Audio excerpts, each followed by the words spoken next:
ফিলিস্তিনের মধ্যে বিশেষ করিয়া যে যুদ্ধ চলিতে আছে, যুদ্ধটা আমার মতে বন্ধ করা হোক। তার কারণটা কি বলে, এখন যুদ্ধ হত্যা দুই দেশে, যুদ্ধ করতে গিয়া নিরীহ মানুষ হাজার হাজার মানুষ মারা যাইতরা, দুঃখ লাগে।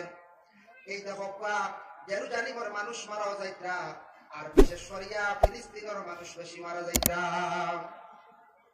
মোটাই না রাখুন যায়, ইহুদিও মানুষ মরডা, মুসলমানও মরডা, উভয় পক্ষ মরডা। প্রায় কোন কোন রাষ্ট্র আছে ইলা বিশেষ করিয়া যখন যুদ্ধ চলাকালীন অবস্থায় নাই, এর আগে ঘোষণা করি যে যার যারি অমুক জায়গা ছাড়িয়া যাওগে, সাইডে যাওগে, যুদ্ধ আরম্ভ হইত, তখন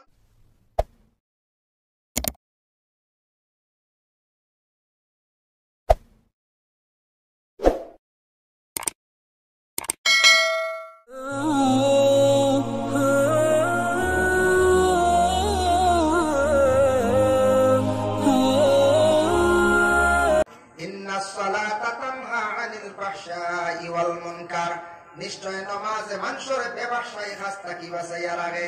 এর লাগে নমাজ আল্লাহর কাছে চাওয়া আছে, সাহায্য আছে। আল্লাহ ঘোষণা করেন, আমানুস্তাঈনু বিসসবরি ওয়াসসালাহ, তুমি তার সবর করো, আমি আল্লাহ জাতর কাছে সাহায্য চাইলে নমাজের মাধ্যমে সাহায্য চাও। অর্থ বিদা সবর করো, মুসিবত আইব, আইব না আয়, বেমারও এক মুসিবত, কেস পড়ছে এক মুসিবত, এরপরে বাতিলরা মারা গেছে, খান্দিতরা বাপ পড়ি গেছেন, মা বেমার, গাড়ি চুরি হয়ে গেছে, আগুন লাগে জ্বলি গেছে, ইটাও মুসিবত। হেও সাতার দুশ্মন করে লাগছ, ইটাও মুসিবত।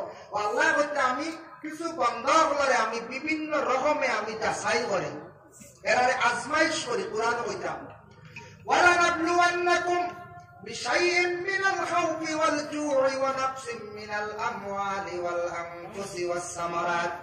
হে আমার বন্ধু হল, আমি কিছু মানুষরে আজমাই, পয়লা তারার ভিতরে ডর ঢুকাইয়া দেয়। কিতা ডর?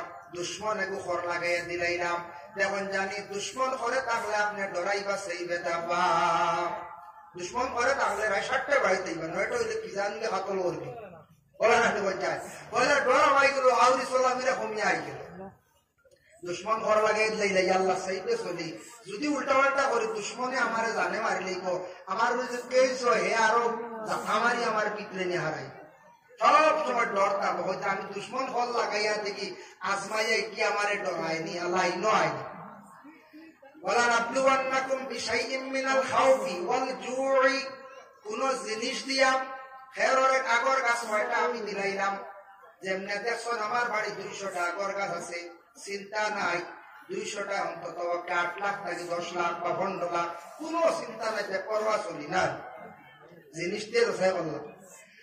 আল্লাহ এমন পরীক্ষার মধ্যে হালাইতে পারেন, বন্দারে তোমারে আমি দিছিলাম আগর গাছ 400টা গাছের মালিক বা 1000 গাছের মালিক, তুমি আমার রাস্তার মধ্যে 2টা দিশলাইনি যদি আল্লাহ দেখুন বিলকুল দিতরা না, তাহলে আল্লাহ এমন অবস্থা করতে পারেন, হয়তো আগর গাছের মূল্য কমে যাইতে পারে, নতুবা আগর গাছের কারণে আল্লাহর বন্দেগান এমন বেমার পড়বা, সারা আগর গাছ বেশি আপনার ঔষধ করা লাগবো, এমন মুসিবত পড়বো, এমন কেস পড়বো, সারা বেশি আপনার কেসও কাটিতে লাগবো, তখন আর জিনিস থাকতো না, জিনিসের আর কোনো মূল্য রইল না।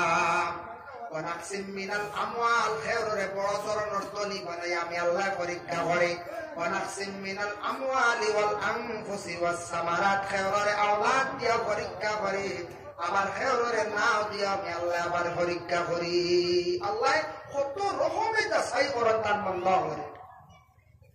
তার জন্য আমি উদাহরণস্বরূপ একটা ঘটনা নিয়ে, আপনারা গ্রামে তো জামে মসজিদ আছে, নমাজও যাই না নি যায়, মসজিদের লাগি সম্পর্ক রাখবা, মসজিদর লাগি যথা সম্পর্ক রাখবা, মসজিদর লাগি দিলি মায়া রাখবা, যথা সাধ্য কাজ কাম দিয়ে সাহায্য করবা, এমনি মসজিদর লাগি মায়া কান্তা রাখবা। যারা আল্লাহর কাবা ঘরের অংশ হইল জামে মসজিদ দেখান, জামে মসজিদর লাগি যারা দিল দিয়ে মায়া করবা, দোয়া করবা, এশার নামাজ পড়িয়া, ফজরের নামাজ পড়িয়া আল্লাহর কাছে, আয় আল্লাহ কাবা ঘরের অংশ মসজিদ নামাজ পড়িয়ার আল্লাহ আমরা আর কোন দিন দাওয়াত করিনি, আল্লাহ তোমার কাবা ঘরের ধারণে নামাজ খান্দা পড়াই দেয়, এইভাবে মসজিদে যাও, খেদমত করো, খান্দ দোয়া করো, আল্লাহ বেশ দেরি করতে নাই, মসজিদুল হারামের মধ্যে নিয়ে আল্লাহ নামাজ পড়া নিল। এইবার সুবহানাল্লাহ।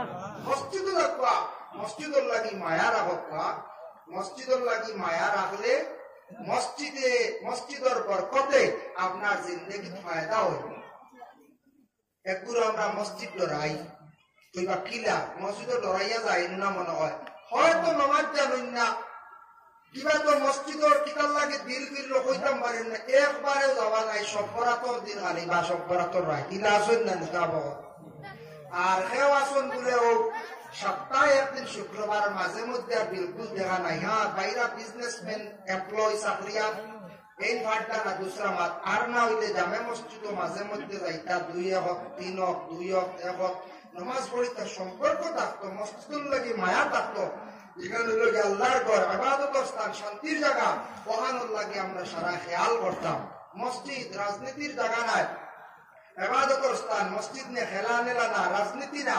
যে মসজিদের ক্ষতি জীবনে করবা ধ্বংস হইবা বরবাদ হইবা। আল্লাহ দান করেন হেফাজত দান করবা। বর্তমান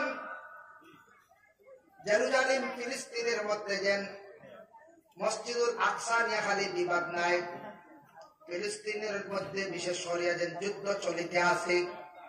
যুদ্ধটা আমার মতে বন্ধ করা হোক। তার কারণটা কি বলে, যুদ্ধ হট্টা 2 দেশে যুদ্ধ করতে গিয়ে নিরীহ মানুষ হাজার হাজার মানুষ মারা যাইতরা, দুঃখ লাগেন।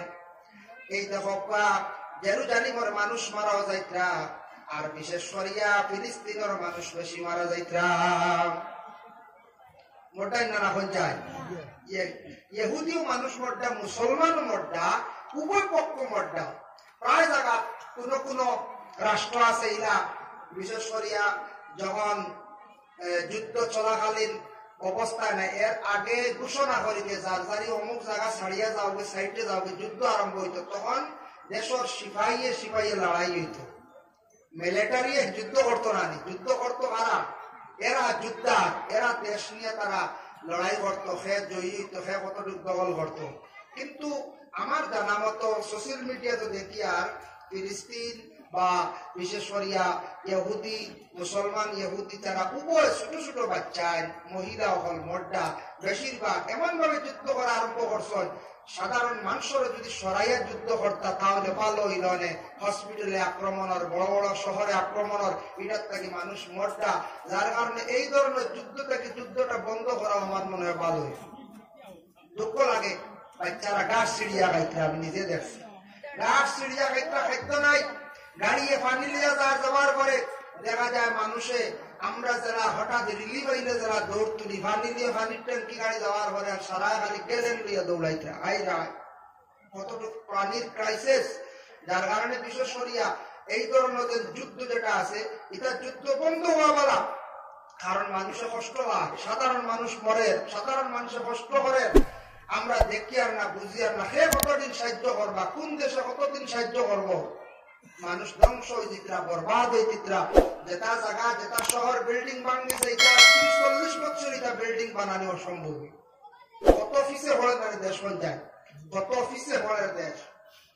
মসজিদুল আকসা যে মসজিদ, এই মসজিদ নিয়ে যারা যেভাবে যারা লড়াই করবা, সেও তার পক্ষে নেওয়া সম্ভব হইত না আমার ধারণা। কারণ এই মসজিদের হেফাজত আল্লাহ করবা। এই মসজিদ বানাইছিলা সে বুঝে হযরতে সুলাইমান আলাইহিস সালাতু ওয়াস সালাম। সুলাইমান নবী জিন্নাত হল সঙ্গে লইয়া মসজিদের কাজ নির্মাণ করছে, মসজিদে নির্মাণ করছেন।